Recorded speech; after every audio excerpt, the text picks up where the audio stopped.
చివరకు బోయింగ్ విమానాలు కూడా సెకండ్ హ్యాండ్ స్కూటర్ల నట్లు బోల్ట్లు ఊడిపోతూ ఆకాశంలో హడావుడి చేస్తూ ప్రయాణికుల ప్రాణాలతో అష్టాచెమ్మ ఆడేస్తున్నాయి.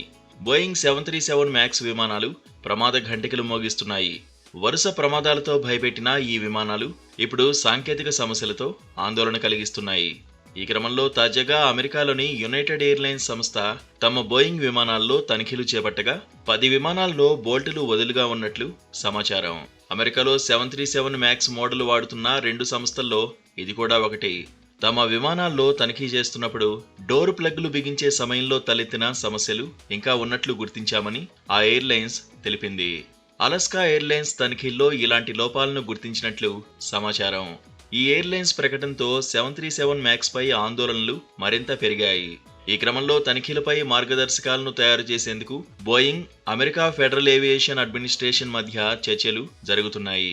737 మ్యాక్స్ విమానాల్లో ఎమర్జెన్సీ ఎగ్జిట్ను రీప్లేస్ చేసేందుకు వీలుగా డోర్ ప్లగ్ ప్యానెళ్లను అమర్చుతున్నారు. విమానంలో అత్యవసర పరిస్థితి తలెత్తినప్పుడు కేవలం 90 సెకన్లలో వందల మంది ప్రయాణికులను కిందకు దించేందుకు డోర్ ప్లగ్ను ఏర్పాటు చేస్తున్నారు.